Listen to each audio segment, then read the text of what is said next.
একাধারে আমেরিকার বিখ্যাত বিজ্ঞানী, আবিষ্কারক ও সফল উদ্যোক্তা টমাস আলভা এডিসন জন্ম নেন 1847 সালের 11 ফেব্রুয়ারি।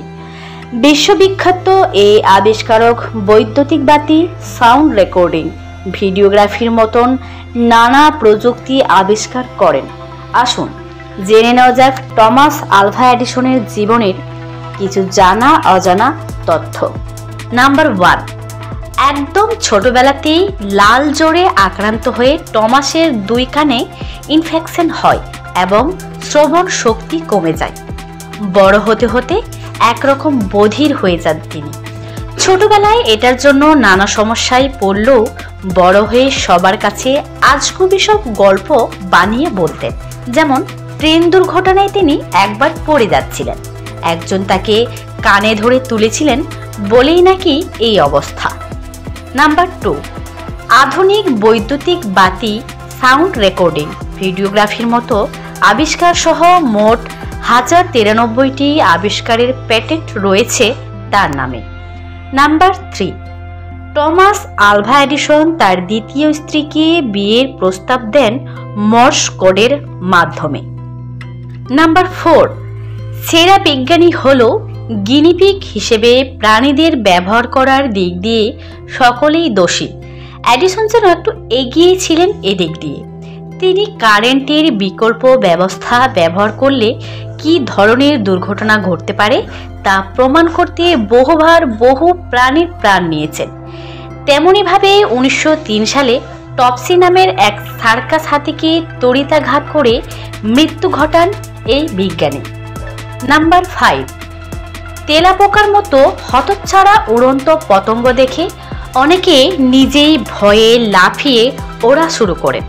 বিশ্বখ্যাত বিজ্ঞানী এডিসন তেলাপোকাকে ভয় পেতেন কিনা জানা যায়নি, তবে তিনি একটি যন্ত্র তৈরি করেন যা দিয়ে বিদ্যুতের সাহায্যে তেলাপোকা মারা যেত। নাম্বার 6, ছেলেবেলা থেকেই কৌতূহলী মন নিয়ে বেড়ে উঠেছিলেন আলভা এডিসন। মাত্র 5-6 বছর বয়স থেকে বিশ্বখ্যাত এই বিজ্ঞানী জন্ম দিয়েছেন মজার সব কাণ্ড কারখানা। এমন কিছু ঘটনা অনেকেরই জানা।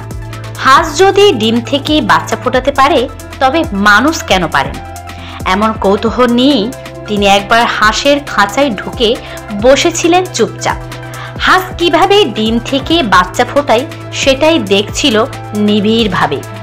সেই শৈশবে তার অকাট্য যুক্তি ছিল এমন, হাঁসের নিচে ডিম রাখলে তা থেকে বাচ্চা বের হলে আমার পেট থেকে কেন হবে না?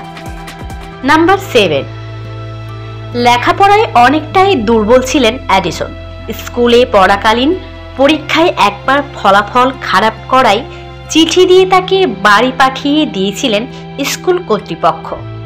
তিনি যে খারাপ কিছু করেছিলেন তা অনুমান করতে পেরে চিঠিটি দেখিয়েছিলেন তার মার কাছে।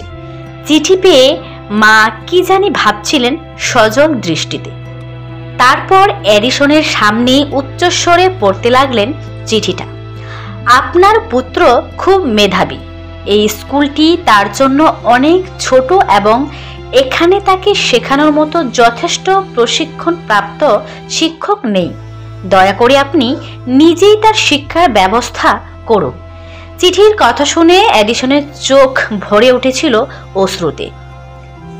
এডিসন একজন বড় বিজ্ঞানী হওয়ার পর চিঠিটি খুঁজে পান এবং জানতে পারেন আদতে সেই চিঠিতে লেখা ছিল, আপনার সন্তান স্থল বুদ্ধি সম্পন্ন, সে এই স্কুলের উপযুক্ত নয়, আমরা কোনোভাবেই তাকে আমাদের স্কুলে আর আসতে দিতে পারি না। নাম্বার 8, এডিসন তার প্রথম স্ত্রীর সাথে 2 সন্তানের নাম দেন ডট এবং ড্যাশ।